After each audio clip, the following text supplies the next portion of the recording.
মন করে তুমি মনে মনে চিন্তা করো, আল্লাহ আমার তো অত দৌলত নাই, আমার তো অত সম্পদ নাই গো, অমুক যে কত সুন্দর করে দান করে তোমার সন্তুষ্টিমূলক কাজে, আমার কাছে বড় আফসোস লাগে মালিক, আমাকে তুমি এমন শক্তি দাও গো, আমিও যেন ওনার মতো তোমার সন্তুষ্টির পথে যেন দান করতে পারি। জোরে জোরে বলুন না সুবহানাল্লাহ।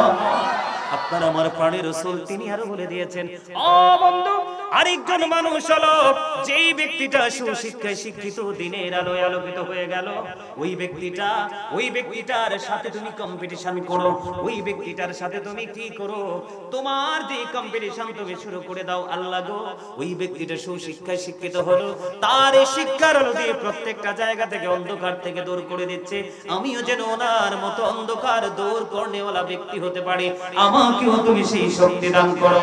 জোরে জোরে বলুন না সুবহানাল্লাহ। তাহলে দিনের শিক্ষার গুরুত্ব আছে না নাই? দান ওই ব্যক্তিগুলো করে বন্ধু যাদের মধ্যে দিনের শিক্ষা আছে, সঠিক ন্যায় বিচার প্রতিষ্ঠা প্রত্যেকটা জায়গায় ন্যায় পরায়ণ ভাবে নিজেকে দাঁড় করিয়ে দেয় ওই ব্যক্তিটা, যেই ব্যক্তিটা সত্যিকারের শিক্ষার আলোতে আলোকিত হয়েছে। জোরে জোরে বলুন না সুবহানাল্লাহ। বন্ধুরি আমার দিকে তাকান, আমার দিকে তাকান। আল্লাহ রাসূল বলেছেন, দুই ব্যক্তির তৃষ্ণা, দুই ব্যক্তির ক্ষুধা কোনদিন মিটে না। কয় ব্যক্তি? আরো জোরে বলেন না, কয় ব্যক্তি? জবানটা খুলে একটু বলেন না। আমি যে ওয়াজটা করতেছিলাম এই ওয়াজগুলো বন্ধ করে রেখে দিয়েছি, কারণ অনেক সময় হয়ে গেছে, আমার মূল আলোচনাগুলো আমি করতে চাই বন্ধু। আপনাদেরকে আল্লাহ রাব্বুল আলামিন এই জবান আল্লাহ রাব্বুল আলামিন আপনাকে ভোট খাওয়ার জন্য দেয় নাই, বাদাম খাওয়ার জন্য দেয় নাই, মানুষকে বকা দেওয়ার জন্য দেয় নাই, চা দোকানে বসে বসে, সমুনিতে বসে বসে, কোন কোলাহল পরিবেশে বসে বসে, কোন বাবার মেয়ে, কোন বাবার ছেলে, আবার কারো ঘরের বধূর বন্ধু বদনাম করার জন্য জবান দেয়নি। আপনাকে জবান দিয়েছে কেন রে? এটাই তো আপনি জানেন না। জানবেন কি করে বন্ধু? দুনিয়া নিয়ে ব্যস্ত হয়ে আছেন গো, সন্তানের ফিউচার নিয়ে ব্যস্ত হয়ে আছেন, নিজের ভবিষ্যৎকে নিজে ভুলে গেছেন। আমি আপনাদেরকে বলে দেই বন্ধু, আল্লাহ রাব্বুল আলামিন আপনাকে আমাকে জবান দিয়েছে দুইটা কারণে। বলে হুজুর কেন গো? এই দুইটা জবান দিয়েছে আল্লাহ রাব্বুল আলামিন আপনাকে আল্লাহ রাব্বুল আলামিনের জিকির করার জন্য। এটা আমার কথা না, আল্লাহ বলেছেন remember me then I will remember you. Allah বলেছেন তোমরা আমাকে স্মরণ করো, তাহলে আমি তোমাদেরকে স্মরণ করব। আল্লাহ বলেছেন ফাযকুরুনি আযকুরুকুম, তোমরা আমাকে স্মরণ করো, আমি তোমাদেরকে স্মরণ করব। আমি স্মরণ করছি কিন্তু আপনি করছেন না, সেটার কারণ আমি জানি জিকিরের ফজিলত কত, মজা কত, আপনি জানেন না। আপনি না জানার কারণ হলো বন্ধু, আপনি দ্বীনের শিক্ষা অর্জন করতে পারেন না, এবং পারেন না শিক্ষা আরো চেষ্টা করেন না, আপনি চেষ্টা করেন শুধু দুনিয়ার অর্থ করার জন্য। এবার আসেন, শিক্ষার অভাব থাকলে কি ক্ষতি হয়? সূরা আলে ইমরান 185 নম্বর আয়াতের শেষ অংশে আমার আল্লাহ বলে দিয়েছেন, ওয়ামাল হায়াতুদ দুনিয়া ইল্লা মাতাউল গুরুর। এই দুনিয়ার জীবন, এই দুনিয়ার জিন্দেগি, এটা একটা ধোঁকা, এটা একটা প্রতারণা। জোরে জোরে কন্না নাউযুবিল্লাহ। যারা মাওলার জিকির ছেড়ে দিয়ে দুনিয়া নিয়ে ব্যস্ত আছে তারা বন্ধ গোমরা, তারা জাকির নয়, তারা গাফেল। এবার আসেন কোরআন শরীফের 19 পারা সূরা শুআরা 88 নম্বর আয়াতে আমার আল্লাহ বলেছেন, ইয়াউমা লা ইয়ানফাউ মালু ওয়ালা বানুন। কাল হাসরের দিন আপনার ধন সম্পদ, সন্তান সন্ততি কোনো কিছুই কোনো কাজে আসবে না। অথচ যেই দুইটা আপনার জীবনে কোনো কাজে আসবে না, আপনি দুইটা নিয়ে ব্যস্ত। অথচ আল্লাহ রাসূল বলেছেন দুইটা জিনিস যার মধ্যে আছে তাদের খিদা কোনোদিন মিটে না। বলে হুজুর এই দুইটা কি গো? এই দুইটা হলো, একটা হলো দুনিয়ার লোভী মানুষ। কিসের মানুষ? একটা হলো দুনিয়ার লোভী মানুষ, যেই মানুষটা শুধু খাইতে পছন্দ করে, ভোগ করতে পছন্দ করে, ও বন্ধু তার খাওয়া এবং ভোগ করার স্বাদ কোনোদিন কমবে না, কোনোদিন মিটবে না। তার পাশাপাশি আরেকটা নিয়ামতে পরিপূর্ণ জায়গা আছে, আরেকটা হলো মুমিন। সত্যিকারের মুমিন যারা, তারা শিক্ষা অর্জন করতে পছন্দ করে, তাদের শিক্ষা অর্জন করার স্বাদ এই জীবন থাকতে কোনোদিন মিটবে না। জোরে জোরে কন্না সুবহানাল্লাহ। আপনার জীবনে আপনারা দেখেছেন কিনা জানি না, আমরা যারা আমাদের উস্তাদদেরকে দেখেছি, আমরা হয়তো ওইভাবে পড়াশোনা করতে পারি না, আমরা আমাদের উস্তাদদেরকে দেখেছি বন্ধু যখনই সুযোগ পাইতো বড় কিতাব নিয়ে বসে থাকতো। জোরে জোরে কন্যা সুবহানাল্লাহ। কারণ শিক্ষা অর্জন করা ফরজ, আর শিক্ষা হলো কলবের নূর। এই শিক্ষা নামক নূরের আলো দিয়ে এই দুনিয়া থেকে চিরতরে অন্ধকার দূর করা যায়, ঠিক কিনা বলেন? তাহলে কয় শ্রেণীর মানুষ? দুই শ্রেণীর মানুষের খিদা কোনোদিন মিটে না। একটা হলো দুনিয়ার লোভী, আপনারা কোনটা হবেন? ওমা ডরাইন নাকি? ভয় পেয়েছেন? সত্যি করে বলতে হবে তো। একটা হলো দুনিয়ার পাগল, একটা হলো আল্লাহ রাসূলের পাগল। যেটা আল্লাহ রাসূলের পাগল, এটার স্বাদ মিটে না, এটা শুধু পড়তে চায়। আল্লাহর হাবিব সরকারে মদিনা তিনি বলে দিয়েছেন, ওই যে মদিনাওয়ালার পাগল, আল্লাহ এবং আল্লাহ রাসূলের পাগল দিনের শিক্ষা অর্জন করতে মজা পায়, দিনের শিক্ষা অর্জন করার মধ্যে নিয়োজিত থাকতে চায়। ওই ব্যক্তিটার স্বাদ মিটবে ওই কোথায় যাওয়ার পরে? জান্নাতে যাওয়ার পরে। বলতেছিলাম আপনারা তো আসছেন মাহফিলে, একদিকে হাঁটতেছেন কদম থেকে গুনাহ ঝরে পড়তেছে, আর একদিকে আল্লাহ রাসূল বলেছে দ্বীনের শিক্ষা অর্জন করার জন্য তুমি যত দূর হাঁটবে তত কাছে চলে আসবে জান্নাত। জোরে জোরে কন্যা সুবহানাল্লাহ। ওই যে ছোট্ট টুনটুনিটা, এই ছোট্ট টুনটুনিটা একটু আগে বলে গেছে, বন্ধু আপনারা খেয়াল করেছেন কিনা জানি না, আপনি যখন দ্বীনের শিক্ষা অর্জন করার জন্য বের হবেন, দ্বীনের শিক্ষা অর্জন করার মধ্যে যখন নিজেকে নিয়োজিত রাখবেন, তখন আপনার কি হবে জানেননি বন্ধুরে আমার? আল্লাহ রাব্বুল আলামিনের সৃষ্টি জগতের সকল সৃষ্টি এবং সমুদ্রের তলদেশের যে জীবগুলো, এগুলো পর্যন্ত আপনার জন্য দোয়া করতে থাকে, আর ফেরেশতারা নূরের ইতবা বিছানা বিছিয়ে দেয়। জোরে জোরে কন্যা সুবহানাল্লাহ, আর জোরে বলেন না সুবহানাল্লাহ। বন্ধুরি আমার, আমি আপনাদেরকে বলে দেই, এই আপনি দিনের বেলা 1 ঘন্টা অথবা রাতের বেলা 1 ঘন্টা বা কিছু সময় আপনি যদি দিনের শিক্ষা অর্জন করার মধ্যে নিজেকে নিয়োজিত রাখতে পারেন, অল্প কিছু সময় যদি আপনি নিজেকে দিনের শিক্ষা অর্জন করার মধ্যে যদি নিজেকে নিয়োজিত রাখতে পারেন, আপনার আমার প্রাণের রাসূল তিনি জানিয়ে দিয়েছে, বন্ধু অল্প সময় যদি আপনি নিজেকে দিনের শিক্ষায় নিয়োজিত রাখার জন্য, নিজে দিনের শিক্ষা অর্জন করার জন্য নিজেকে নিয়োজিত রাখতে পারেন, আপনার জন্য নিয়ামত সারা রাত ইবাদত করার চাইতে আপনার আমলনামায় বেশি নেক লেখা হবে। আর জোরে বলেন না সুবহানাল্লাহ। মাত্র একদিন, কয়দিন আঙ্গুল তুলে দেখান, এগুলো যদি দেখান প্র্যাকটিক্যালি এগুলো মনে থাকবে। এই যে বন্ধু, এই যে আঙ্গুল তুলে দেখান, সবাই দেখান, কয়দিন? মাত্র একটা দিন যদি আপনি নিজেকে দ্বীনের শিক্ষা অর্জন করার মধ্যে নিজেকে নিয়োজিত রাখতে পারেন, আপনার আমার প্রাণের রাসূল তিনি বলে দিয়েছেন আপনার আমলনামায় কি পরিমাণ সওয়াব দেওয়া হবে। 3 মাস একটানা রোজা রাখলে যে সওয়াব আপনার আমলনামায় দেওয়া হবে, 3 মাস রোজা রাখলে যে সওয়াব হবে, সেই পরিমাণ সওয়াব আপনার আমলনামায় দেওয়া হবে। জোরে জোরে বলেন না সুবহানাল্লাহ। তাহলে দ্বীনের শিক্ষা অর্জন করার দরকার আছে না নাই? দ্বীনের শিক্ষার গুরুত্ব আছে না নাই? আপনি যখন দ্বীনের শিক্ষা অর্জন করবেন, দ্বীনের শিক্ষা অর্জন করার পরে যখন একজন মানুষকে দ্বীনের শিক্ষা দিবেন, আজকে যে আমি আপনাদেরকে আলোচনা করতেছি মনটা দিয়ে শুনতেছেন, এখানে এমন পাগল আছে রে, সে মনে মনে ভাবতেছে হুজুরের ওয়াজটা লম্বা হোক, চাই কি চায় না? এমন পাগল আছে না নাই? আমি মন থেকে বলি বন্ধু, এটা বন্ধু কেন বললো বলো হুজুর আপনি কেন বললেন? আমিও যখন আপনাদের মতো একটা সময় শ্রোতা ছিলাম, দর্শক হয়ে যখন ওয়াজ শুনতে আসতাম, বন্ধু আপনারা বিশ্বাস করবেন কিনা জানি না, এখনকার মতো কিন্তু পাড়ায় পাড়ায় এলাকায় এলাকায় মাহফিল হয় না। আমরা যখন ছোট ছিলাম কয়েক গ্রাম মিলে বন্ধু একটা মাহফিল হতো।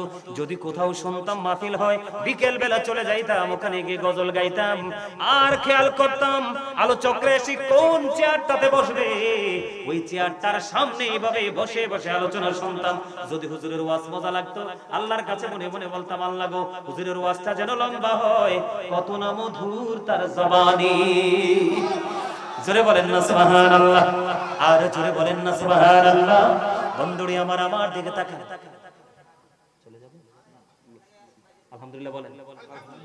আপনাদের চেয়ারম্যান অনেক অনেস্ট, আমি ওনাকে খুশি করার জন্য বলছি না। ওরে বাপ রে বাপ, চেয়ারম্যানরা যারা প্রধান অতিথি হয়ে আসে তারা শরীর যে গরম থাকেও আমরা তার চেয়েও গরম। কথা বুঝেন না? এই আসলে 2-4 মিনিট বসে বসে আরে বাপ রে কি ব্যস্ততা দেখায়, আলেমদের সাথে এসব ব্যস্ততা দেখায়।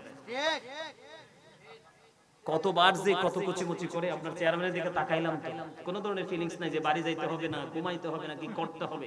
আমিন বলেন না? আমি যেটা দেখছি সেটা বাস্তব কথা, ক্যামেরা বন্দী হয়েছে, আমার কথা অতিরিক্ত যদি হয় আছে? ওনার মধ্যে কিছু আছে ফিলিং যে যাইতে হবে এরকম? এরকম নেতাই তো দরকার। আলহামদুলিল্লাহ বলেন আরো জোরে। I love my country and country's people. সুবহানাল্লাহ বলেন। আমি দেশকেও ভালোবাসি, দেশের মানুষকেও ভালোবাসি, কিন্তু ওই রকম ভালোবাসার মানুষ যদি বাংলার নেতাগুলো হতো তাহলে সত্যিকারে বাংলাদেশ সোনার বাংলা হতো। ঠিক কিনা বলেন? আরো জোরে বলেন। We should be beside the helpless people. আমি অসহায় মানুষের পাশে থাকতে পছন্দ করি, কিন্তু আমার দেশের নেতাগুলো যদি অসহায় মানুষের পাশে থাকতে পছন্দ করত তাহলে আমাদের দেশে আর কোনো মানুষ অসহায় থাকতো না, নেতার কাছে সাহায্যের হাত পেতে বসে থাকতে হতো না। ঠিক কিনা বলেন? আমাদের মধ্যে সেই নেতার প্রয়োজন। ঠিক না বেঠিক? আর জুড়ে আমরা সেই নেতা সিলেক্ট করতে পারি না, সেটার কারণ হলো আমাদের মধ্যে সত্যিকারের এলেম নাই, সত্যিকারের শিক্ষা নাই, সত্যিকারের নূর নেই। সত্যিকারের গ্লেজ যদি আমাদের মধ্যে থাকতো তাহলে আমাদের হৃদয়টা ব্রাইট হয়ে যেত, আর আমরা তখনই হৃদয়ের ব্রাইটনেসের সাথে সাথে আমার জীবনে যার সাথে আমি পথ চলবো সেই ব্রাইটনেস পারসনকে আমি আমার সঙ্গী বানানোর চেষ্টা করতাম। ঠিক না বলেন? যত অনিয়ম সবকিছু কিন্তু শিক্ষা অর্জন থেকে দূরে থাকার কারণে। এই আমার দিকে তাকান, Islam is not only a religion but also complete code of life. ইসলামের মধ্যেই রয়েছে পরিপূর্ণ এবং পূর্ণাঙ্গ জীবন ব্যবস্থা। আপনারা আমার সেই ইসলাম ধারণ করতে পারি না বলেই আজকে আমরা নিজেদেরকে আলোকিত করতে পারছি না। ঠিক না ঠিক? আরো জোরে বলেন, আরো জোরে। তাহলে আপনি দিনের শিক্ষা অর্জন করলে লাভ না লস? আরো জোরে বলেন, আরেকটু মহব্বতে। বন্ধুরে আমার, দিনের শিক্ষা আপনি অর্জন করলেন, আপনি হাঁটতে হাঁটতে হাঁটতে হাঁটতে দিনের শিক্ষা অর্জন করতে করতে করতে করতে আপনার জীবন যখন আপনি অতিবাহিত করবেন তখন আপনার একটা গুরুত্বপূর্ণ স্টেজে আপনি দাঁড়িয়ে যাবেন। আল্লাহ রাসূলকে একদিন প্রশ্ন করলেন, ইয়া রাসূলুল্লাহ, ইয়া হাবিবাল্লাহ, নবী গো, এই দুনিয়ার মধ্যে সবচেয়ে দামি মানুষ কে? আমার রাসূল বললেন, যার বয়স বেশি সে। সুবহানাল্লাহ বলেন না কেন? ইয়া রাসূলুল্লাহ, ইয়া হাবিবাল্লাহ, নবী গো, ও ইয়া রাসূলুল্লাহ, প্রাণের নবী, এই পৃথিবীর মধ্যে দুনিয়ার মধ্যে সবচেয়ে নিকৃষ্ট মানুষকে? আমার রাসূল বলেছেন, যার বয়স বেশি সে। প্রশ্ন দুইটা, উত্তর হলো একটা। ঠিক কিনা বলেন? তার কারণ কি বন্ধু? যেই ব্যক্তিটা দিনের শিক্ষা অর্জন করেছে, শিক্ষার উপর ভিত্তি করে চর্চা করেছে, চর্চা করতে করতে একদিন মনের অজান্তেই তার চুলগুলো পাইকা সাদা হয়ে গেল, দাড়িগুলো পাইকা সাদা হয়ে গেল। এই চুল দাড়ি পাইকা সাদা হয়ে যাওয়ার কারণে আমার আল্লাহ ধীরে ধীরে ধীরে ধীরে আল্লাহ রাব্বুল আলামিন তাকে আপন করে নিয়েছে, আল্লাহর প্রিয় বান্দাদের অন্তর্ভুক্ত করে নিয়েছে, আল্লাহর নূরের জ্যোতির মধ্যে তাকে বিরাজ করার মতো সুযোগ করে দিয়েছে। জোরে জোরে বলুন না সুবহানাল্লাহ, আর জোরে বলেন না সুবহানাল্লাহ। বন্ধুরে আমার, দিনের শিক্ষা অর্জন করতে হবে, এর গুরুত্ব অপরিসীম। আপনি যদি দিনের শিক্ষা অর্জন করতে না পারেন, এই যে ছোট্ট বাচ্চাটা একটু আগে বলে গেল, বন্ধু বক্তব্য দিয়ে গেল, দিনের শিক্ষা অর্জন যদি করতে পারেন আপনার লাভটা কেমন হবে, আপনি কতটা বেনিফিশিয়ারি হতে পারবেন, আপনার দিক কতটা পজিটিভ দিক হয়ে যাবে। আল্লাহ রাসূল বললেন, দিনের শিক্ষা অর্জন করে যে আমি আজকে আপনাদের কাছে এসেছি, আমি যে আলোচনা করতেছি, আপনাদের মধ্যে এমন অনেক মানুষ আছে যে হুজুর আলোচনা লম্বা হোক, কারণ প্রতিদিন তো এমন জলসা হবে না, কারণ তার কাছে মজা লাগতেছে, তার কাছে টেস্টিমনি হয়েছে, সে আগামী দিন থেকে সেটার উপর ভিত্তি করে আমল করবে, সেটার মনোভাব। বলে হুজুর এখানে আসলেন কেন? এখানে আসার কারণ হলো আমার আপনার প্রাণের রাসূল বলেছে, তোমার মাধ্যমে একটা মানুষের যদি দিনের শিক্ষার ব্যবস্থা হয়, একটা মানুষের যদি তোমার মাধ্যমে হেদায়েতের ব্যবস্থা হয়, লাল উটের মালিক হওয়ার চাইতেও তুমি উত্তম হয়ে গেলা। কিসের মালিক? লাল উটের মালিক। এবার প্রশ্ন আসতে পারে, বলে হুজুর আমার বাংলাদেশের মধ্যে অনেক প্রাণী আছে, কিন্তু লাল উটের প্রসঙ্গটা কেন আসলো? লাল উটের প্রসঙ্গ আসার কারণ হলো বন্ধু, আমার নবীজি যখন এই হাদিস শরীফটা বর্ণনা করেছিলেন, ওই মরুচারীদের জন্য জাগতিক সবচেয়ে বেশি দামি অর্থ ছিল তৎকালীন সময়ে লাল উট। সুবহানাল্লাহ বলেন না? কি উট? লাল উট। আল্লাহ রাসূল যে সাহাবীকে বললেন তোমার মাধ্যমে যদি কেউ হেদায়েতের পথে আসে তাহলে তুমি লাল উটের মালিক হওয়ার চাইতেও দামি হয়ে গেলা। ইয়া রাসূলুল্লাহ, ইয়া হাবিবাল্লাহ, নবী গো, এই লাল উটের প্রসঙ্গ আসার কারণ কি? বন্ধুরে আমার, ওই যে যখন আমার নবী যে হাদিসটা বর্ণনা করেছিলেন তখন ওই আরবের মরুচারীদের জন্য সবচেয়ে দামি সম্পদ ছিল লাল উট। জোরে জোরে কন্যা সুবহানাল্লাহ। বন্ধুরে আমার, আপনাদেরকে বলে দেই, এখন আপনারা বললেন যে এতক্ষণ যে হাদিসগুলো বললাম এগুলো আপনি মানতেও পারেন নাও মানতে পারেন, কিন্তু এখন যেটা বলবো বাবা মা যারা তাদেরকে বলে দিতে চাই, every parent should take care their children very carefully. প্রত্যেকটা পিতামাতার উচিত তাদের সন্তানের দায়িত্ব যত্ন সহকারে পালন করা। আর আমরা যারা সন্তান হয়েছি বাবা মা, আমাদের জন্য প্রযোজ্য হলো we should Obi our parents. আমাদের প্রত্যেকের উচিত আমাদের পিতামাতাকে মান্য করা। বলে হুজুর কেন গো? মা বাবাকে ভালোবাসা, মা বাবাকে সম্মান করা, মা বাবাকে ইজ্জত করা সন্তানের জন্য ফরজ। মা বাবার কলিজায় আগুন দেওয়া হারাম। এই বর্তমান যুগে বন্ধুরে আমার ম্যাক্সিমাম ছেলেরা বিয়ের পরে মা বাবার কলিজায় আগুন দেয়, দেয় কি দেয় না? এটার কারণ হলো বন্ধু দিনের শিক্ষা থেকে দূরে থাকার কারণে। বলে হুজুর কেন গো? ও বাবা, ও মা, আমি আজকে আপনাদেরকে এই চাতল বাঘাটা গ্রামের আমার ভাই, আমার বাবা, আমার মা বুদ্ধিরকে বিনীতভাবে অনুরোধ করব, এই হাদিস কানে একটু সুন্দর করে শুনুন। আল্লাহ রাসূল বলেছেন, আদিবু আওলাদাকুম আলা তালাতি খিসালিন হুব্বি নাবিকুম ওয়া হুব্বি আহলি বাইতিহি ওয়া আলা কিরাতিল কুরআন। বাবা গো, সন্তানের বাবা হয়েছো, সন্তানের মা হয়েছো, শুধু আনন্দিত হয়ে চলবে না, তোমাকে নির্দিষ্ট টেকনিকের মাধ্যমে তোমার পথ চলতে হবে। আল্লাহ রাসূল বলেছেন বাবা মা যারা হয়েছো তোমাদের দায়িত্ব। আল্লাহ রাসূল বলেছেন, আদিবু আওলাদাকুম আলা তালাসি খিসালিন হুব্বি নাবিকুম ওয়া হুব্বি আহলি বাইতিহি ওয়া আলা কিরাতিল কুরআন। রাসূল বলেছে তোমরা তোমাদের সন্তানদেরকে তিনটি বিষয়ে শিক্ষা দাও। একটা হলো হুব্বি নাবিকুম, teach the love of the prophet, নবীর প্রেম শিখাও। এরপরে বলেছেন হুব্বি আহলি বাইতিহি, টিচ ফ্যামিলি লাভ, নবীর পরিবারের ভালোবাসা শেখাও। এই জায়গাটাতে আমি একটু দাঁড়াতে চাই, দাঁড়াবো কিনা? ওমা এখনো সবাই সুন্দর করে কথা কয় না। চেয়ারম্যান সাহেব কি করবো?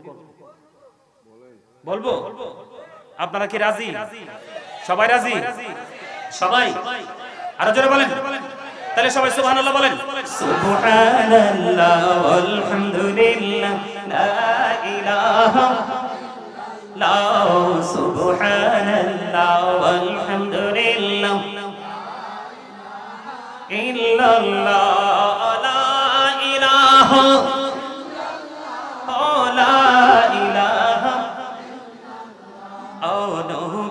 আমার নহরির পুতুল জগত করলেন উজালা।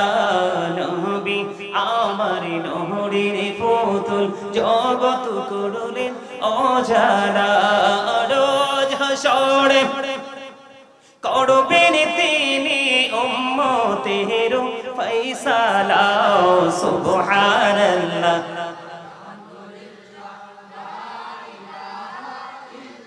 লা ইলাহা ইল্লাল্লাহ। আরশে কুরসি লৌহ কলম সৃষ্টি যাহার ওসিলা। নিজে আল্লাহ খুশি হইয়া নাম রাখিলেন হাবিবুল্লাহ। সুবহানাল্লাহ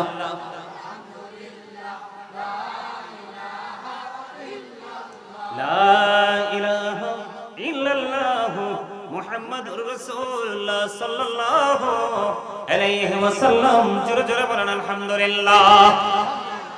আপনাদের হেফজখানা, আপনাদের নুরানি হেফজখানা আপনার মাসে মিনিমাম 2টা প্রোগ্রাম করবেন। কয়টা? 2টা জলসা করবেন সাধারণ আমজনতার জন্য। যথেষ্ট দুর্বল ওরা। আমি জিকির ধরলে আমার শ্রোতারা পাগল হয়ে যায়।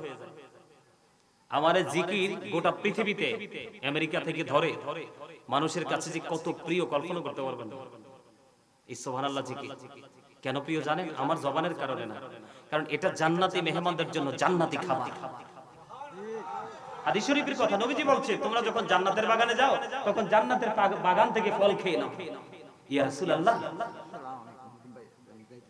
জি যান, ঠিক আছে, আচ্ছা ঠিক আছে, ওকে ওকে, আলহামদুলিল্লাহ, ঠিক আছে ঠিক আছে ঠিক আছে ঠিক আছে, জি জি, ওয়ালাইকুম আসসালাম, সুবহানাল্লাহ, আলহামদুলিল্লাহ, আল্লাহু আকবার, লা ইলাহা ইল্লাল্লাহ। এগুলো জান্নাতের মেহমানদের জন্য কি জান্নাতি খাবার।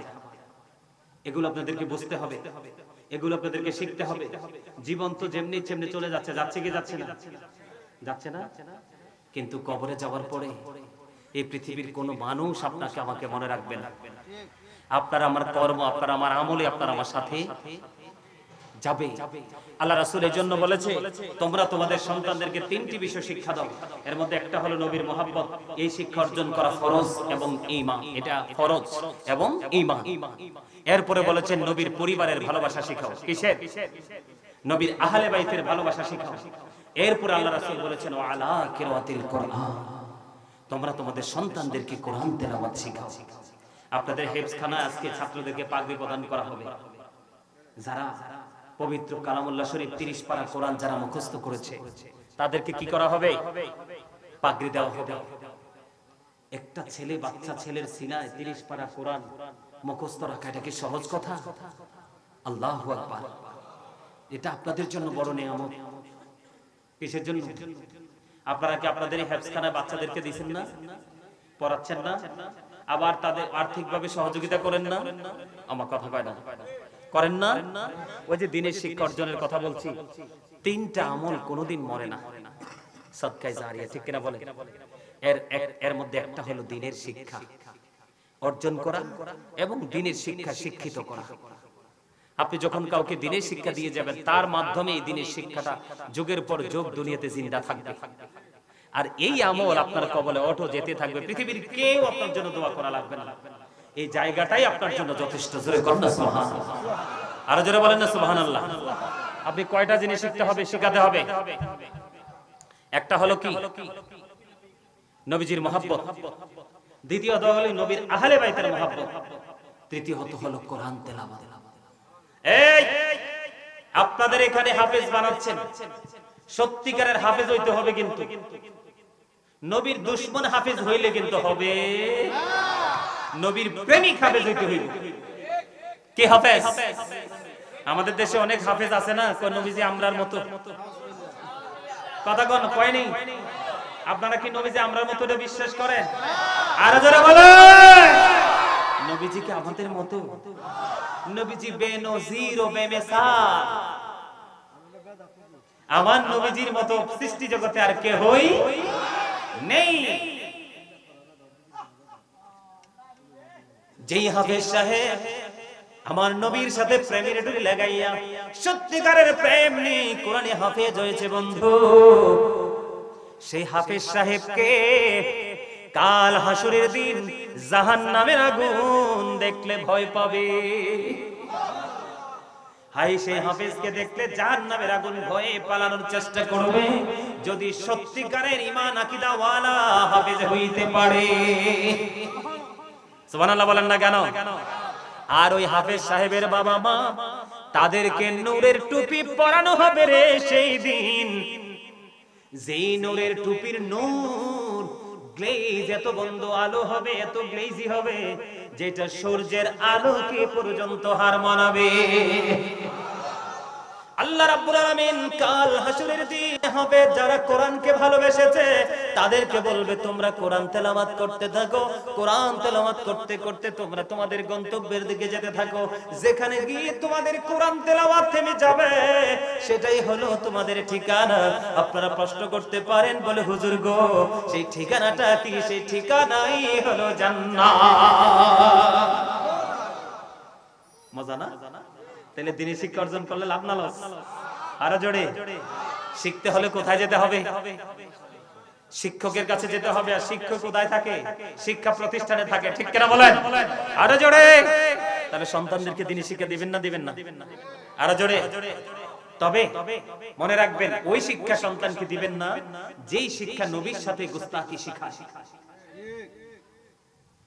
ওই শিক্ষা দেওয়া যাবে না যে শিক্ষা রাসূলের সাহাবায়ে কেরামের সাথে গুস্তাখি শিখায়। ওই শিক্ষা দেওয়া যাবে না যে শিক্ষা রাসূলের আহলে বাইতের সাথে বেয়াদবি করতে শিখায়। ওই শিক্ষা দেওয়া যাবে না যে শিক্ষা আল্লাহর ওলিদের সাথে বেয়াদবি করতে শিখায়।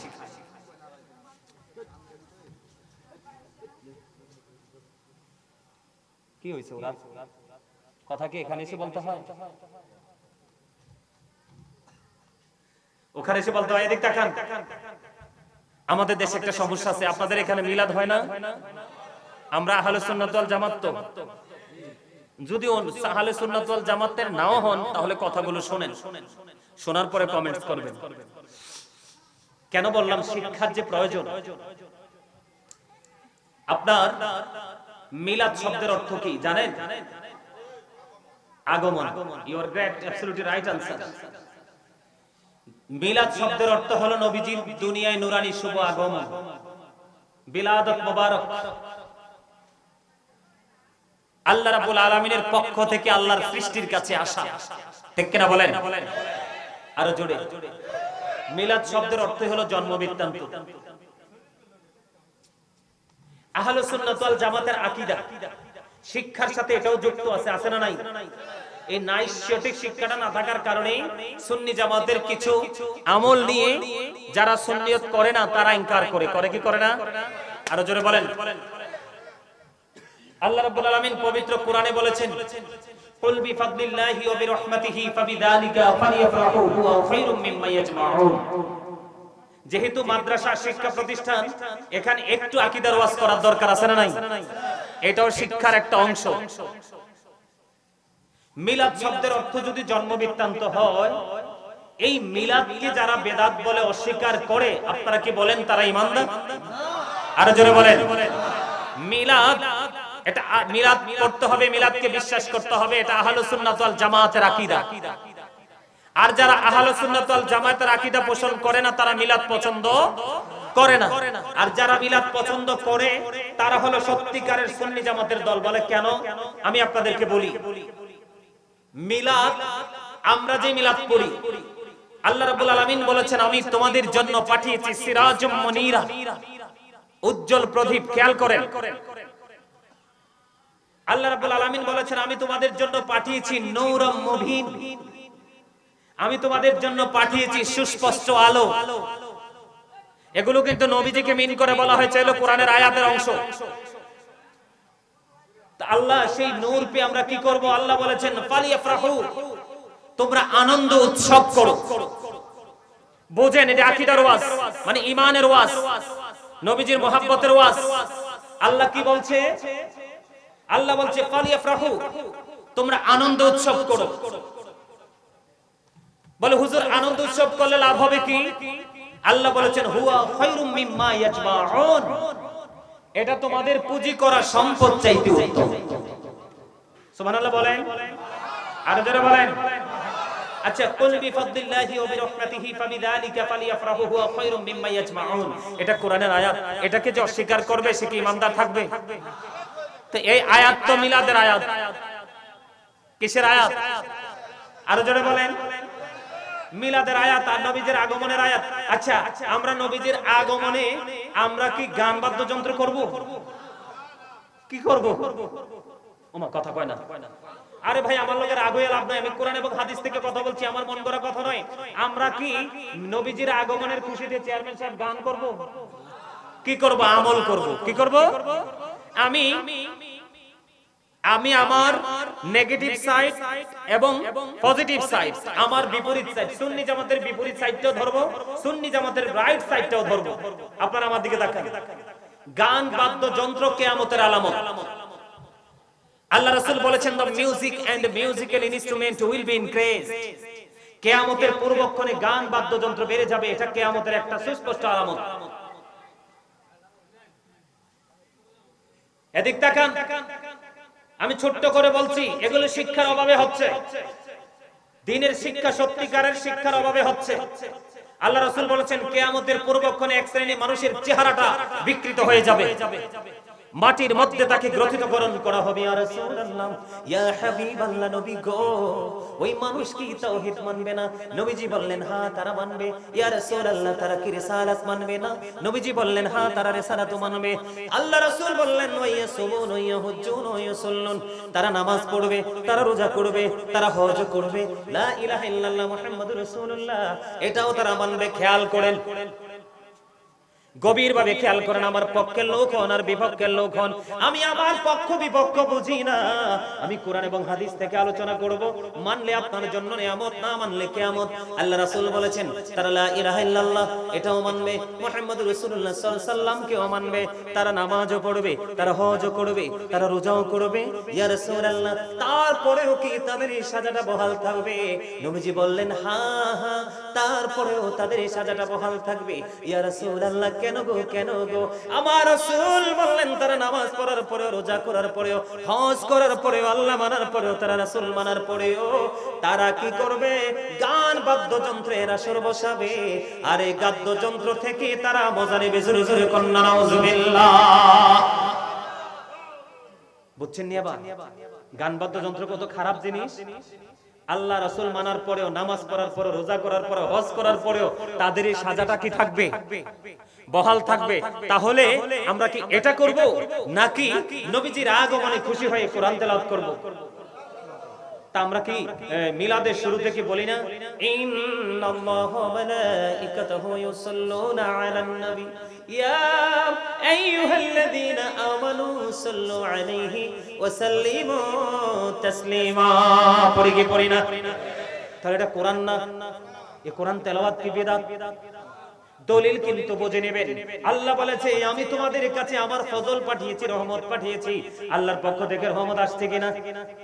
এই যে আমার ভাই জসিম ভাইয়ের আগে যিনি আলোচনা করেছিলেন, তিনি আয়াত তেলাওয়াত করেছিলেন, তিনি বলেছিলেন ওমা আরসালনাকা ইল্লা রাহমাতাল লিল আলামিন।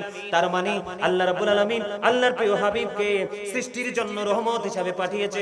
খোদার খোদাইত্বের সীমানা যতটুকু, আল্লাহ রাব্বুল আলামিনের খোদাইত্বের সীমানা যতটুকু, আমার নবী ততটুকু জুড়ে রহমত। আল্লাহ বলছে আল্লাহর পক্ষ থেকে আমরা কোরআন পাইছি কিনা, নবীকে পাইছি কিনা, এগুলো আমাদের জন্য নিয়ামত কিনা? আল্লাহ বলেছে এই নিয়ামত পেয়ে তোমরা ফালিয়াফরাহু, তোমরা আনন্দ করো। আল্লাহ গো, এই আনন্দ করলে লাভটা হবে কি? আল্লাহ বলেছেন হুয়া খায়রুম মিম্মা ইয়াজমাউন, এটা তোমাদের পুঁজি করা সম্পদ চাইতে দামি। তাহলে নবীজির আগমনে খুশি হয়ে আমি কোরআন তেলাওয়াত করলাম, কোরআন তেলাওয়াতের পরে আমি দরুদ পড়লাম। নবীজির উপর আল্লাহ দরুদ পড়ে কি পড়ে না? একানা রহমতের ফেরেশতাদেরকে নিয়ে জোরে জোরে কন্না সুবহানাল্লাহ। এখন দরুদ পড়লে লাভ না লস?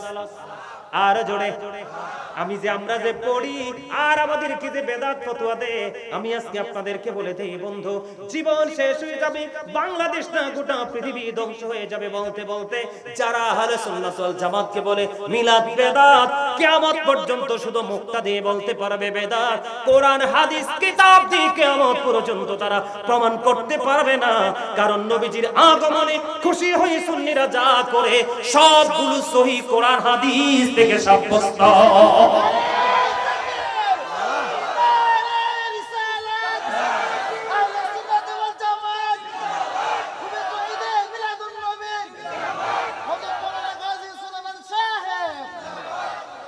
কথা বুঝে আসেন। নবীজিকে নিয়ে যখন কটূক্তি করে গায়, আর আমি নিজে আর আমি আমার মধ্যে থাকি না। এই আল্লাহ রাসূল বলেছেন, বলবো আরো জোরে বলেন, আরো জোরে বলেন। আল্লাহ রাসূলকে যারা আল্লাহ রাসূলের সাথে বেয়াদবি করবে, রাসূলকে গালি দিবে, তাদেরকে হত্যা করে ফেলো। ক্বালা মান সাব্বা নাবিয়্যা ফাকতুরুহু ওয়া মান সাব্বা সাহাবী ফাদরিবুহু। সাহাবায়ে কেরামদের সাথে বেয়াদবি করে তাদেরকে বাইন্দা পিটাও। এটা হাদিস শরীফ, আমার কথা না, রাসূলের কথা। এখন আমি যদি সত্য বলে আপনি রাগ হন, আমি কি করব বলেন? এদিক দিয়ে হাদিস শরীফ, এদিক তাকান প্লিজ, কথা বলবেন না। এদিক দিয়ে হাদিস শরীফের মধ্যে আল্লাহ রাসূল এটা বলতেছে, আর কোরআনে আল্লাহ কি বলে? ওয়াকুলু কাওলান সাদীদা। আল্লাহ বলে সে দা রাইট থিং, সত্য কথা বলো, সঠিক কথা বলো। আওয়াজ তুলে কোন সুবহানাল্লাহ। আপনি না হয় আমাকে এক ডেক বিরিয়ানি দিবেন, না হয় আমাকে আপনি কয়েক ভরি সোনা কিনে দিবেন, না হয় আমাকে কয়েক লক্ষ টাকা দিবেন, না হয় আমার সুবিধার জন্য কিছু সুবিধা আমার বাড়ির আঙ্গিনায় করে দিবেন। এর চেয়ে বেশি তো কিছু দিতে পারবেন না। কিন্তু সামান্য কিছুর জন্য আমি সত্য কি লুকাবো? এদিক তাকান। একটু আগে যে আয়াতটা পড়ছি, এই আয়াতটা নবীর দুরূদের আয়াত। সুবহানাল্লাহ বলেন। তো দুরূদ পড়লে লাভ কি? হাদিস শরীফে আসছে, যেই ব্যক্তি জুমার দিনে রাসূলকে ভালোবেসে 80 বার দুরূদ পড়বে, তার 80 বছরের সগীরা গুনাহ আল্লাহ মাফ করে দেয়। এটা জুমার দিনের ফজিলত। আর জুমার দিন নাই। দাইলামি শরীফের মধ্যে আসছে হাদিস, কান হাদিসের রাবি হলেন হযরতে আনাস রাদিয়াল্লাহু তাআলা আনহু। আল্লাহ রাসূল বলেছেন, কেউ যদি নবীজিকে মহব্বত করে প্রতিদিন 1000 বার দরুদ পড়তে পারো, তাহলে তুমি জান্নাত না দেখা পর্যন্ত তোমার মরণ হবে না। তাহলে এই দরুদ, নবীজির আগমনে খুশি আমি নবীর উপর পড়ব না? গেল কোরআন এবং দরুদ। এবার আসেন জিকির। নবীজির আগমনের দিন কি আমরা জিকির করি না? আরো জোরে করে কি করি না? সায়েন্টিফিকদের বক্তব্য, জিকির ইজ দ্য হার্ট মেডিসিন। জিকির হলো হার্টের ওষুধ। আর আল্লাহ কোরআনে বলতেছে ফাযকুরুনি আযকুরুকুম। আল্লাহ বলতেছে remember me then I will remember you. তোমরা আমাকে স্মরণ করো, আমি তোমাদেরকে স্মরণ করব। এখন কিভাবে স্মরণ করব? ফাযকুরুল্লাহ কিয়ামান, দাঁড়িয়ে দাঁড়িয়ে জিকির করো। উকুউদা, বসে বসে জিকির করো। ওয়া আলা যুনুবিকুম, শুয়ে শুয়ে জিকির করো। তারপরেও জিকির বন্ধ করা যাবে না। মাসতুল কথা সুবহানাল্লাহ। আল্লাহ কোরআনে কি বলতেছেন? ইয়া আইয়ুহাল্লাযীনা আমানু যকুরুল্লাহা যিকরান কাসীরা ওয়াসাব্বিহুহু বুকরাতা ওয়াসীলা। আল্লাহ ইমানদারকে ডাক দিয়েছে, খেয়াল করবেন। কাকে ডাক দিয়েছে? ইয়া আইয়ুহাল্লাযীনা আমানু। কোন বেঈমান, কোন কাফির, কোন মুশরিক, কোন মুনাফিককে ডাক দেয় নাই। আল্লাহ ইমানদারকে ডেকে ডেকে বলেছেন, এই ইমানদার, বেশি বেশি করে তোমরা মাওলার জিকির করো, সকাল তো সন্ধ্যা আল্লাহর পবিত্রতা ঘোষণা করো। তাহলে জিকিরে লাভ না লস? নবীর আগমনে জিকির করতে পারবো না? আরো জোরে বলেন। কোরআন থেকে বের হয়ে আমি হাদিসের কাছে চলে গেলাম। আল্লাহ রাসূল বললেন, এই যে মিয়া ভাই, আমার একটা টিস্যু দেন, একটা টিস্যু, জাস্ট ওয়ান পিস। আমি एग्जांपल দেই, আমার দিকে তাকান, প্র্যাকটিক্যালি প্রমাণ দিচ্ছি। এই যে এই মাইক্রোফোন থেকে কিন্তু দুর্গন্ধ আসতেছে। কি আসতেছে? দুর্গন্ধ আসতেছে। আসতেই পারে, কারণ এটা অনেক বেশি ইউজ হয়েছে। আমার অপারেটর ভাই কোথায়? তোমার কি হয় অপারেটর সাহেব? ভাই, ভাইকে বলবা এগুলো চেঞ্জ করে ফেলতে। অনেক গন্ধ এগুলোতে। এই দুর্গন্ধ কিন্তু বক্তাদের জন্য এফেক্ট। মনে আছে? থাকবে? বলে দিবা। হ্যাঁ, দুর্গন্ধ আছে। আমি সেই দিকে বলার জন্য বলি নাই, মনে হইছে বলে দিলাম। এই যে টিস্যু হাতে নিলাম, এখানে কিছু ময়লা আছে। কি আছে? 2-3 জন আলোচনা করেছে। মুখের থুতু আসে না নাই? আমি আলোচনা করতেছি, থুতু আসতেছে কিনা। এই যে থুতুটা আমার জন্য এই মুহূর্তে ময়লা। কি? এই ময়লা দূর করার আমার জন্য প্র্যাকটিক্যালি উপকরণ হলো টিস্যু। আমি মেসেজ দিয়ে দিলাম, ময়লা ক্লিন করে আমি ডাস্টবিন করে দিলাম, ফেলে দিলাম। কি হয়ে গেল? মাইক্রোফোন গুলো ক্লিন হয়ে গেল। ঠিক তেমনি ভাবে আমার রাসূল বলে দিয়েছে, তোমরা বেশি বেশি করে মালিককে ভালোবেসে জিকির করো। যত বেশি জিকির করবা, তোমার হৃদয় থেকে তত বেশি ময়লা, তার মানে গুনাহ মোচন হয়ে যাবে। জোরে জোরে সুবহানাল্লাহ। আল্লাহ রাসূল বলেছেন, তোমরা যখন জিকির করো, কি করো? তোমরা যখন জিকির করো, এমন ভাবে জিকির করো মানুষে দেখলেই যেন তোমাদেরকে পাগল বলে। আল্লাহ রাসূল সরকারে মদিনা তিনি বলেছেন, জবান দিয়ে করা যায়। জবান কই? মুখে। কোথায়? এই জবান দিয়েও জিকির করা যায়, অন্তর দিয়েও জিকির করা যায়। আপনার আমার পাড়ে রাসূল বলেছেন, দুই ভাবে জিকির করা যায়। দুই ভাবে মিলিয়ে জবান এবং অন্তর মিলিয়ে জিকির যেটা হয়, এটাই হলো সবচেয়ে উত্তম। ওই যে চেয়ারম্যান সাহেব ওনার বক্তব্যের মধ্যে বলেছেন, সাদ, আপনি জবান এবং অন্তর দুটোকে একত্রিত করে যখন জিকির করবেন, তখনই আপনার মধ্যে স্বাদ চলে আসবে। আর যদি স্বাদ এসে যায়, পৃথিবীর কোন লোভ আপনাকে জিকির থেকে সরাইতে পারবে না। ঠিক না? ঠিক। আরো মজার হাদিস কইতাম নি? আরো জোরে। আল্লাহ রাসূল বলছে, আল্লাহ রাব্বুল আলামিন আল্লাহর হাবিবকে বলছে, হাবিব, আপনি আমার বান্দাগুলোকে জানিয়ে দেন। আল্লাহ আমি কি জানিয়ে দিব? কয়, আপনি আপনার বান্দাগুলোকে জানিয়ে দেন, আমার বান্দাগুলো আমাকে যেমন মনে করে, আমি আল্লাহ আমার ওই বান্দার কাছে ঠিক তেমন। তার एग्जांपल, আমার বান্দা যখন আমাকে একা একা স্মরণ করে, আমি আমার বান্দাকে একা একা স্মরণ করি। আমার বান্দা যখন বন্ধু কোন মজলিসে বসে আমার জিকির করে, আমি তার চাইতে উত্তম জলসায় আমার বান্দার স্মরণ করি। সুবহানাল্লাহ বলেন। আমার জিকির করতে করতে কেউ যদি 1 বিঘা পরিমাণ এগিয়ে আসে, আমি আল্লাহ তার দিকে 1 গজ পরিমাণ এগিয়ে আসি। কেউ যদি জিকির করতে করতে 1 হাত পরিমাণ আল্লাহর দিকে এগিয়ে যায়, আল্লাহ এই বান্দার দিকে 2 হাত পরিমাণ এগিয়ে আসে। কেউ যদি হেঁটে হেঁটে মালিকের দিকে জিকির করতে করতে আসে, আমার মালিক আমার ওই বান্দার দিকে দৌড়ে ছুটে আসে, তার মানে হলো আপনি আল্লাহকে যত তাড়াতাড়ি কাছে পেতে চান, আপনি হাজার চেষ্টা করলে আল্লাহ আপন হবে না, আল্লাহ যদি না চায়। এই জন্য আল্লাহ বলে দিয়েছে, আমার বান্দাগুলো আমার কাছে হাইটা আসে হাবিবি গো, আমি আমার ওই বান্দার কাছে দৌড়ে ছুটে আসি। তার মানে আপনি আল্লাহকে যত দ্রুত আপন করে পেতে চান, তার চাইতেও দ্রুত আল্লাহ আপনার আপন হয়ে যায়। তাহলে আমরা মিলাদের মধ্যে কোরআন তেলাওয়াত করি, জিকির করি, দুরূদ পড়ি, তাই তো? আপনারা বলেন না কেন? এটা সুন্নি জামাতের কথা, এটাকে অবৈধ বলার, বেদাত বলার কোনো সুযোগ আসেনি। যে বলবে সেই নিজেই বেদাত। বলে হুজুর কেন? এখানে একটা পয়েন্ট আছে, আমি ফাইন্ড আউট করতে চাই। সে বলছে সে নিজেই বেদাত, কারণ সাহাবায়ে কেরাম যে যেইভাবে পেরেছে সেইভাবে রাসূলের প্রেমকে উজ্জীবিত করেছে, আল্লাহর অর্ডারকে মান্য করেছে। একজন করতে দেখলে আরেকজন তাকে বেদাত বলে থামায় নাই। ঠিক কিনা বলেন? বেদাত বলতে বলতে বলতে বলতে মানুষকে আমল থেকে একবারে দূরে সরিয়ে দিয়েছে। ঠিক কিনা বলেন? যারা বেদাত, এই আমলগুলোকে বেদাত বলে বন্ধু ফতোয়া দে, আমি প্রমাণ দিতে পারবো তাদের ডাইনে বামে যা আছে সবগুলো কোরআন হাদিস থেকে প্রমাণিত বেদাত। কথা বলেন না কেন? এই মিয়া, আল্লাহ রাসূল কি টাইস করা মসজিদে নামাজ পড়েছিল? তা আপনি পড়েন কেন? এখানে বেদাত ফতোয়া দেন না কেন? আল্লাহ রাসূল কি নামাজের কাতার করে, টাইলস দিয়ে কাতার করে সেই কাতার সোজা করে নামাজ পড়েছিল?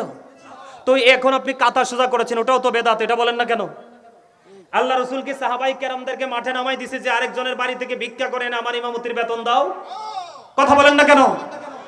তো ওটা তো টাটকা বেদাত, ওটা বলেন না কেন? কথা বলেন না কেন? বলছি ওমা, আমি কি বলছি? বাপ রে বাপ, নরমাল ফ্যান লাগাইছে, কই ফ্যানের বাতাসে হয় না। ডিজিটাল ফ্যান লাগাইছে, কই এইটা হয় না। কি করতে হবে? এসি লাগাইতে হবে। এসি লাগবে মসজিদে 8টা, লাগাইছে 60টা। মসজিদে ঢুকে আই এম 50% রিল্যাক্স, তার মানে আরো 50% বাকি আছে। তার মানে কি আরো 4টা লাগাইতে হবে, ইমাম সাহেবের আবদার কি? আর 60টা যখন লাগাইছে আই এম 100% রিল্যাক্স। আপনি ফ্যানের বাতাসও খান, এসির বাতাসও খান, আল্লাহ রাসূল তো এগুলো দেখেও নাই। তো ওটা তো টাটকা বেদাত। কথা বলেন না কেন? এই যে আজকে স্টেজে বসছে, এটাও তো বেদাত। মাইক দিয়ে ওয়াজ করতেছি, এটাও তো বেদাত। এগুলো বলেন না কেন? কথা কন না কেন? ওমা ওমা, আরো জোরে। যে বেদাত ফতুয়া দে, তার মাথায় যে টুপিটা আছে, নবীর জামানায় সেই টুপি ছিল না, সেটা পড়তেছে, এটাও তো বেদাত। কথা কন না কেন? আমার রাসূল যে ক্যাটাগরিতে পাঞ্জাবি পরেছে, আপনি তো সেই ক্যাটাগরিতে পাঞ্জাবি পরেন না, আপনার পোশাকটাও তো বেদাত। তা আপনি সেটা বলেন না কেন? তার মানে সত্যিকারের কোরআন হাদিস থেকে প্রমাণিত যে বিষয়গুলোকে আপনি বেদাত বলছেন, এটা আসলে বেদাত না, সেটা হলো আপনার প্রতি হিংসার বশবর্তী হয়ে বলছেন। কারণ আপনার শত্রুতা আমার সাথে নয়, মদিনা ওয়ালার সাথে। ঠিক কিনা বলেন? আরো জোরে। এবার আসেন, নবীজির মহাব্বতে আমরা দাঁড়াই না? দাঁড়াইলেও কয় এটাও বলে বেদাত। সূরা ফাতির মধ্যে আল্লাহ বলেছেন অতুআযিরুহু ওয়া তুআক্কিরুহু, আল্লাহ বলেছেন help him and respect him, তোমরা আমার হাবিবকে সাহায্য করো এবং সম্মান করো। সাহাবায়ে কেরাম কি নবীজির মহব্বতে দাঁড়ায় নাই? আরো জোরে কোন? মসজিদে নববীর মিম্বরে দাঁড়িয়ে হাসান ইবনে সাবিত রাদিয়াল্লাহু তাআলা আনহু মসজিদে নববীর মিম্বরে দাঁড়িয়ে দাঁড়িয়ে নবীজির শানে শান গেয়েছিলেন। আর আমার নবী এত খুশি হয়েছিলেন, খুশি হয়ে আল্লাহকে ডাক দিয়ে বলেছিলেন, আল্লাহ হাসান ইবনে সাবিতকে রুহুল কুদ্দুসের মাধ্যমে সাহায্য করো। তো সাহাবায়ে কেরাম এই দিক তাকান, সাহাবীরা যে ঘোড়া ইউজ করেছে, সাহাবীদের ঘোড়ার নিচের 3 আঙ্গুলের 1 চিমটি মাটি যদি একটা পাল্লায় রাখা হয়, গাউসে পাক থেকে ধরে কিয়ামত পর্যন্ত পৃথিবীতে যত আল্লাহর ওলি সৃষ্টি হবে সবাইকে যদি একটা পাল্লায় তুলে রাখা হয়, তাহলে সাহাবীদের ঘোড়ার নিচের 3 আঙ্গুলের 1 চিমটি মাটির ওজন ভারী হবে। আমার ওয়াজ বুঝেন নাই? সাহাবীদের ঘোড়ার নিচের 3 আঙ্গুলের 1 চিমটি মাটির ওজন যদি এত বেশি হয়, সাহাবীদের দাম কত কল্পনা করা যায়? সেই সাহাবায়ে কেরাম যদি নবীর মহব্বতে দাঁড়াতে পারে, আপনি আমি দাঁড়ালে সমস্যা কোথায়? আরো জোরে বলেন। আমি যখন আপনাদের এখানে আসছি, সবাই কি দাঁড়ায় নাই? কথা বলেন না কেন? দাঁড়াইছেনি, সম্মান করেছে। আপনি আসলেও তো কেউ দাঁড়িয়ে যায়, আপনাকে অনার করে, অনারেবল পারসন, আজকের চিফ গেস্ট, আপনাকে মানুষ মর্যাদা দেয়, সম্মান করে। আপনি তখন কেন বলেন না, ভাই আমারে দাঁড়াইয়া সংবর্ধনা দেওয়ার দরকার নেই, এটা তো বেদাত। নিজের বেলায় হলে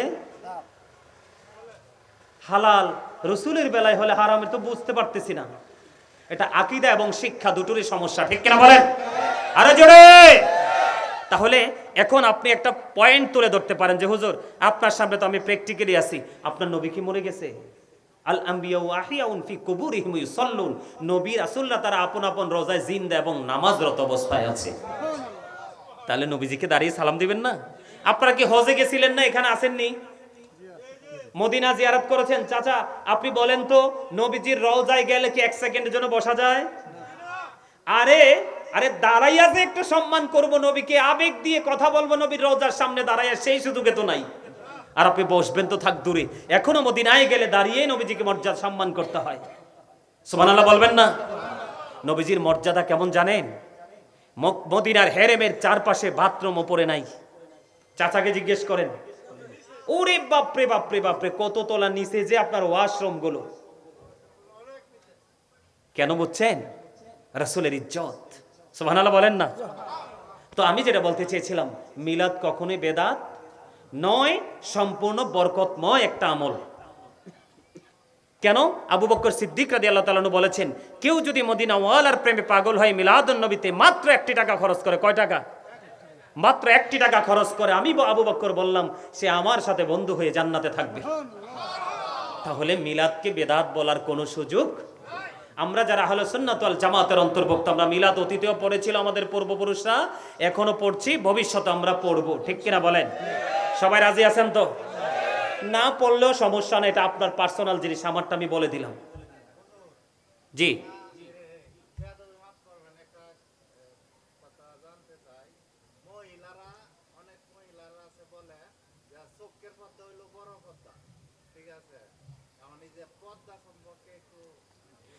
থ্যাংক ইউ, বসেন বসেন।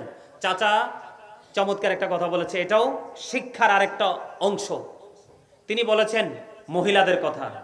মহিলারা বলে মনের পর্দা বড় পর্দা, মনের পর্দা বড় পর্দা। আপনি বুঝতে, আপনার কথা বলাতে ভঙ্গি দেখে বুঝতে পারছি। আপনার মনের পর্দা তো বড় পর্দা, ঠিক আছে, কিন্তু আপনি শরীয়তে যেটা জায়েজ নাই, এটাকে আপনি তরিকত হাকিকত মারেফত দিয়ে এটাকে জায়েজ করার কোনো সুযোগ। শরীয়তের হুকুম হলো আপনার পর্দা করা ফরজ, আপনি পর্দা করতে হবে, মাস্ট বি। মহিলাদের পর্দা হলো পুরো মাথা থেকে পা পর্যন্ত ঢেকে রাখতে হবে, পায়ের তালু হাতের তালু দেখাতে পারবে, বিশেষ কোনো প্রয়োজনে মুখ জাস্ট মুখমণ্ডলটা দেখাতে পারবে, আর এর বাইরে যাওয়া টোটাল হারাম। এই মানে উলঙ্গ অবস্থায় বলে হুজুর কেন? যেই নারী পোশাক পরার পরেও তার বডি দেখা যায়, রাসূল বলেছেন সেই নারী উলঙ্গিনী।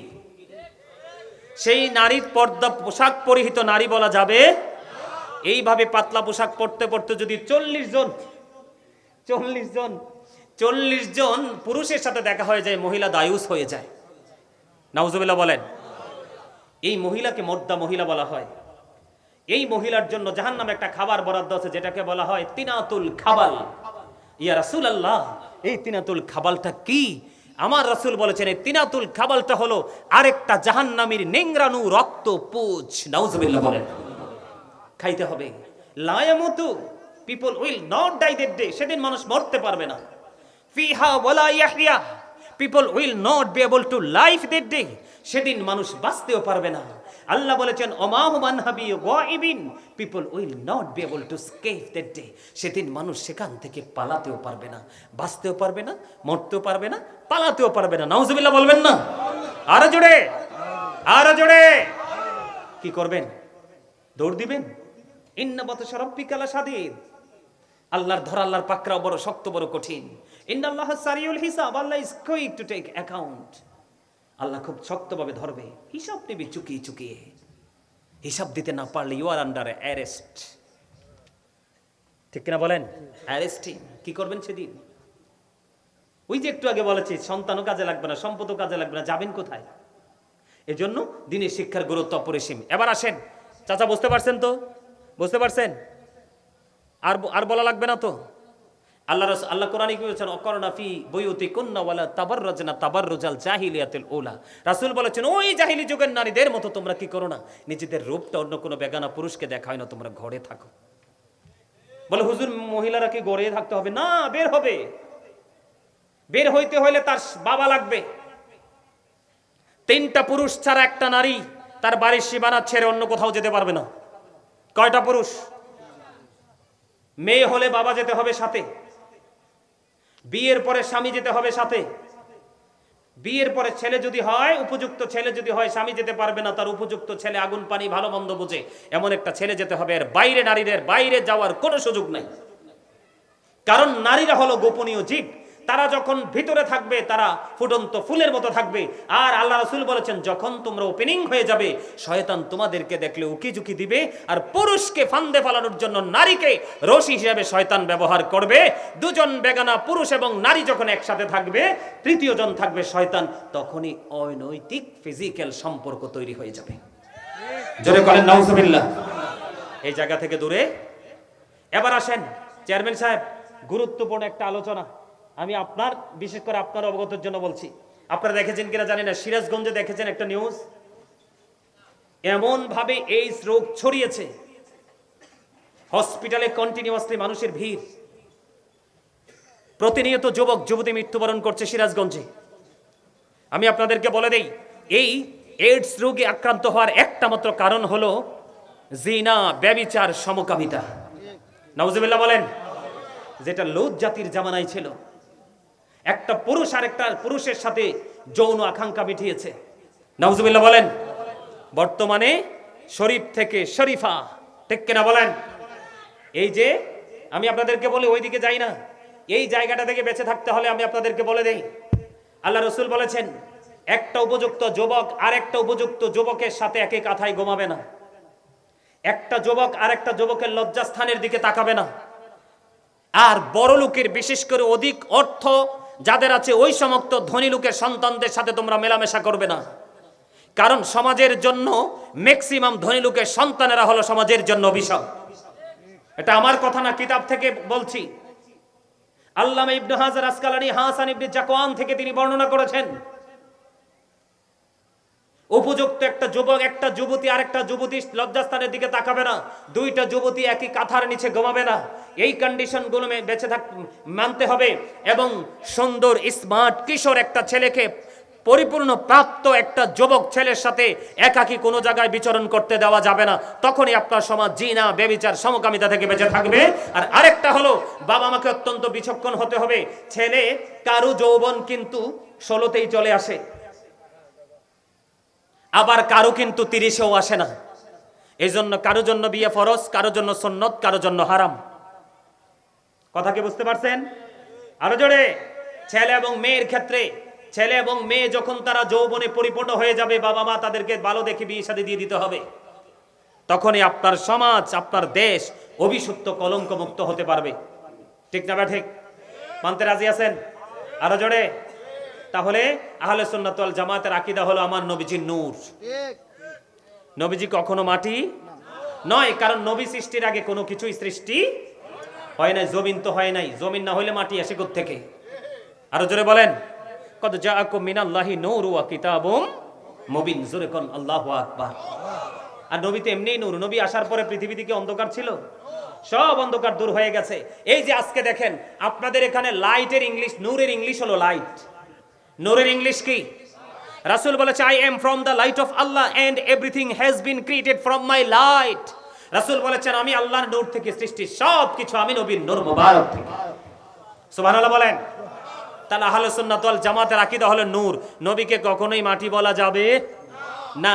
আমি কোরআনটাকে দুইবার একবারে নিখুঁতভাবে তাফসীর করেছি, কোন জায়গায় আমি পাই নাই আল্লাহ নবীকে মাটি বলেছে। তাহলে নবীজিকে কি বলা যাবে না? মাটি বলা যাবে না। নবীজির মিলাদকে কখনোই বেদাত বলে দূরে সরিয়ে দেওয়া যাবে না। নবীজিকে সালাতু সালাম দাঁড়িয়ে দিতে হবে, এটা মহব্বতের ব্যাপার। ঠিক কিনা বলেন? আরো জোরে। আমাদের নবী জিন্দা না মুর্দা? সশরীরে জিন্দা। নবীজি গায়েবের খবর জানে কি জানে না? আমাদের আহলে সুন্নাত ওয়াল জামাতের আকীদা হলো, নবীজি গায়েবের খবর জানে। কারণ অদৃশ্যের সংবাদ যারা দেয় তারাই হয় নবী। অদৃশ্যের সংবাদ দিতে যারা পারে না তারা কখনোই নবী হতে পারে। আমরা এটা বলি না যে আল্লাহ রসুল আল্লাহর চেয়ে বেশি গায়েব জানে? ঠিক কিনা বলেন? আরো জোরে। নবীজির কাছে ওহী আসছে, গায়েবের খবর আসছে, আর আল্লাহ রসুলের মাধ্যমে ধীরে ধীরে আমরা আজ পর্যন্ত জানতে পেরেছি, ঠিক কিনা বলেন? এদিকে তাকান, একটা এক্সাম্পল দেই। আমাদের বর্তমানে আমরা দেখা কোরআন শরীফ পড়তে পারি না। নবীজির জামানায় কিন্তু কোরআনটা লেখা ছিল না। কি ছিল না? নবীজির জামানায় কোরআন লিখিত, আবু বকরের জামানায় কোরআন লিখিত ছিল না। কথা বুঝতে পারছেন? আরো জোরে বলেন। হযরত ওমরের জামানায় কোরআন লিখিত, হযরত উসমান জিন নূরাইন রাদিয়াল্লাহু তাআলা আনহুর জামানায় সে কোরআনকে 6টা কপি করা হয়েছে। তখন তার মানে মোট কথা হলো নবীজির জামানায় কি ছিল না? কোরআন লিখিত ছিল না, ছিল ওহির মাধ্যমে আসছে। তাহলে এই খবর আমরা জানতে পারছি। এটা কি অদৃশ্যের খবর না? গায়েবের খবর না? যেটা আপনার আমার কাছে আসে না। তাহলে নবীজিকে আমাদের মতো কোনোভাবেই বলা যাবে না। যাবে? নবীজিকে কখনোই আমাদের মতো বলা যাবে না। নবীজি আজ থেকে 1500 বছর আগে বলেছেন, ক্বালা আইয়ুকুম মিসলি, তোমরা কে আছো আমার মতো? তোমরা কে আছো আমার মতো? কেউ হাত তোলে নাই যে আমি আছি নবীজির মতো, কারণ আমার নবীর মতো বেনজির ও বেমিসাল কেউ। এই নবীজি যখন থুতু মুবারক নিক্ষেপ করত, সাহাবাই কেরাম হাতে নিয়ে মুখে মেসেজ করে দিত। সুবহানাল্লাহ বলেন না? আরো জোরে। কি করে দিত? তখন তাদের মুখমণ্ডল গ্লেজি হয়ে যেত। এই জসিম ভাই, আমি আর 1 সেকেন্ডও থাকবো না, 2 ঘন্টার উপরে হয়ে গেছে, আসছি স্টেজে। চেয়ারম্যান সাহেব মুরব্বী মানুষ, ওনাকে বসায় রাখছি। জি জি, অবশ্যই আপনি তো করেন আমার জন্য। জি, আমি দেখতেছি তো ঘড়ি। জি, ভালো থাকবেন। আলহামদুলিল্লাহ বলেন। আরো জোরে বলেন। এদিক তাকান, আমি কি বুঝাইতে পারছি আপনাদেরকে? এই নবীজি কি আমাদের মতো? উম্মে আইমান, এই দিক তাকান, উম্মে আইমান নবীজির প্রস্রাব মোবারক খাওয়ার কারণে দুনিয়াতে জান্নাতের খবর পাইছে। আরো জোরে বলেন। আপনার আমার প্রস্রাব লাগলে নাফাক হয়ে যায়, ঠিক কিনা কোন? আরে বলেন। সাদ বিন মুআজ রাদিয়াল্লাহু তাআলা আনহুর ইন্তেকালের পরে ওনার জানাজায় 70,000 ফেরেশতা অংশগ্রহণ করেছে। কত হাজার? তারপরেও তার কবরে আযাব হবে, নবীজি দোয়া করতেছে সাহাবায়ে কেরামদেরকে নিয়ে। কেন জানেন? কারণ সে ইবাদত এত বেশি করেছে, কিন্তু প্রস্রাবের মধ্যে পরিপূর্ণ পবিত্রতা ছিল এই কারণে। তাহলে আবার বুঝেন তো নবীজি আপনার আমার মতো হয় কেমনে? এই এদিক তাকান, উহুদের ময়দানে নবীজি মদিনায় থাকা অবস্থায় 27টি যুদ্ধ করেছেন। এর মধ্যে সবচেয়ে বড় যুদ্ধ হলো উহুদের যুদ্ধ। কিসের যুদ্ধ? উহুদের ময়দানে নবীজি দান মোবারক শহীদ হয়ে গেল। হযরতে মালিক বিন সিনান রাদিয়াল্লাহু তাআলা আনহু নবীজি রক্ত মোবারক বক্ষণ করলো। নবীজি রক্ত মোবারক বক্ষণ করার কারণে নবীজি গোটা পৃথিবীকে আল্লাহ রাসূল বলে দিলেন, দুনিয়ায় যদি তোমরা কোনো জান্নাতি মানুষ দেখতে চাও তাহলে মালিক বিন সিনানকে দেখে নাও। আপনার আমার রক্ত খাওয়া হারাম। কি কথা বলেন? আপনার আমার রক্ত খাওয়া কি? আর আপনার আমার প্রাণের রাসূলের রক্ত মোবারক খাওয়ার কারণে মালিক বিন সিনান জান্নাতি হয়ে গেল, দুনিয়ায় ঘোষণা হয়ে গেল। জোরে জোরে কোন সুবহানাল্লাহ। আরো জোরে, আরো জোরে বলেন না সুবহানাল্লাহ। মহব্বত করে বলেন। তাহলে নবীজি আমাদের মতন, আমার নবী যা বলেছে যা করেছে আমরা এগুলো মনে প্রাণে বিশ্বাস করব, আমল করব। হ্যাঁ, ভুল ত্রুটি হতে পারে। কি হতে পারে? ভুল ত্রুটি হতে পারে। কি হতে পারে? ভুল হতে পারে। কিন্তু এই জন্য আমরা নবীদের আদর্শ থেকে কি করব না? দূরে সরব না। কথা কি বুঝতে পারছেন? আল্লাহ যেন আমাদের সবাইকে আল্লাহ রসুলের কথা মেনে আমরা যেন পথ চলতে পারি। আল্লাহ যেন আমাদেরকে সেই তৌফিক দান করে। সকলে বলুন আমিন। আরো জোরে বলুন আমিন। আরেকটু মহব্বতে বলুন আমিন। এই সবাই কোনায় যান। মিলাদ পড়বেন তো, দরুদ পড়বেন তো, মাদ্রাসার দিকে নজর রাখবেন তো। সবাই যে যা পারেন টাকা দিয়ে পয়সা দিয়ে থাকতে হবে, বিষয়টা এমন না। শারীরিক ভাবে মানসিক ভাবেও জবান দিয়ে কি করা যায়? এই প্রতিষ্ঠানের সাথে নিজেকে সম্পৃক্ত রাখা যায় কি যায় না? আরো যারা বলেন, আমরা যাব কি যাব না? আর একটু মহব্বত করে বলেন। আমার কথা আপনারা বুঝেন না? 5 ওয়াক্ত নামাজ পড়বেন তো? সুদ খাইবেন তো? সুদ খাবেন না তো? এই সুদ কোনোভাবে হালাল করা যায় না। আপনি এটাকে পার্সেন্টেজ বলেন, বেনিফিট বলেন, মুনাফা বলেন, যেটাই বলেন, এক কথা এটা সুদ। ইন্টারেস্ট বলেন, যেটাই বলেন, এটা কি? সুদ। এটা কি? সুদ হারাম না হালাল?